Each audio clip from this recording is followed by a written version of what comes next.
Trailer കണ്ട് ഒരുപാട് excited ആയിട്ടാണ് കേട്ടോ ഗൈസ് നമ്മൾ ഇന്നിറങ്ങിയ ഛത്താ പച്ചക്ക് പോയത്. അതുപോലെ തന്നെ നമ്മൾ ഒട്ടും നിരാശപ്പെടുത്താതെ വളരെ എക്സൈറ്റഡ് ആയിട്ടുള്ള ഒരു ഫിലിമായിരുന്നു കേട്ടോ ഇത്. WWE റെഫറൻസ് ഒക്കെ ഒരുപാട് ഈ സിനിമയിലുള്ളതുകൊണ്ട് നമ്മൾ 90s കിഡ്സിന് ഒരുപാട് റിലേറ്റ് ചെയ്യാൻ പറ്റുന്ന ഒരു മൂവിയാണ് കേട്ടോ ഇത്. അദ്വൈത് നായരാണ് കേട്ടോ ഇതിൻ്റെ ഡയറക്ടർ. പിന്നെ നമ്മൾ ഫിലിമിലേക്ക് നോക്കുകയാണെങ്കിൽ അർജുൻ അശോകനും വിശാഖ് നായരും അടിപൊളിയായിരുന്നു ഗൈസ്. ലീഡ് റോളിൽ വന്ന ഇഷാൻ ഷൗക്കത്തും പിന്നെ റോഷൻ മാത്യുവും ബാക്കി സപ്പോർട്ടിങ് ക്യാരക്ടേഴ്സായ സിദ്ദിഖും തസ്നിഖാനും പിന്നെ മിനാനും പിന്നെ അതിലെ നമ്മുടെ കീളയും പിന്നെ റോസാമയും സൂപ്പറായി അവരുടെ ക്യാരക്ടർ നന്നായി ചെയ്തിട്ടുണ്ട് കേട്ടോ.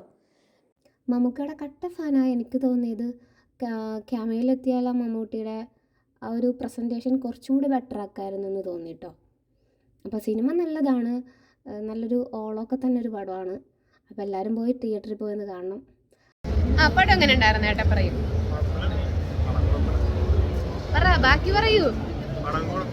ഒരു റെസ്ലിംഗ് മോഡ് പടമായിരുന്നു അല്ലേ? ബാക്കി പറ. ഞങ്ങൾ ഇന്ന് ഏത് പടമായിരുന്നു? ചത്താപ്പച്ച കണ്ടിറങ്ങിയതാണ് ഗൈസ്. എനിക്കിഷ്ടപ്പെട്ട്, കുഴപ്പമില്ല, നല്ല പടമായിരുന്നു. ചേട്ടാ പറ. എനിക്കും ഇഷ്ടപ്പെട്ടു, പടം ഇഷ്ടപ്പെട്ടു. പക്ഷേ ചേട്ടാ മമ്മൂക്കനെ പറയുന്നത്. ബാക്കി പറ, പറ.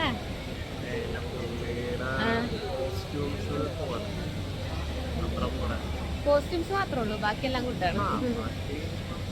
പുള്ളി കറക്റ്റ് പ്ലേസ്മെന്റ് ഒക്കെ കറക്റ്റാണ്. പക്ഷേ പുള്ളിനെ പ്രസന്റ് ചെയ്ത രീതി, കോസ്റ്റ്യൂം ആ ബിഗ് ബിയിൽ ആ കോസ്റ്റ്യൂം ഇട്ട് വന്നാൽ പോലും ഭയങ്കര ഹെവി ആയിട്ട് ഫീൽ ചെയ്യും. ഇത് ഭയങ്കര ഒരു ഓക്വേർഡ്നെസ് ഫീൽ ചെയ്യും. എനിക്ക് ഇഷ്ടപ്പെട്ടു, എനിക്ക് എല്ലാവരും ഇഷ്ടപ്പെട്ടു. എല്ലാവരും അടിപൊളിയാണ്, അടിപൊളിയാണ്, സൂപ്പറാണ്, നല്ല പടമാണ്.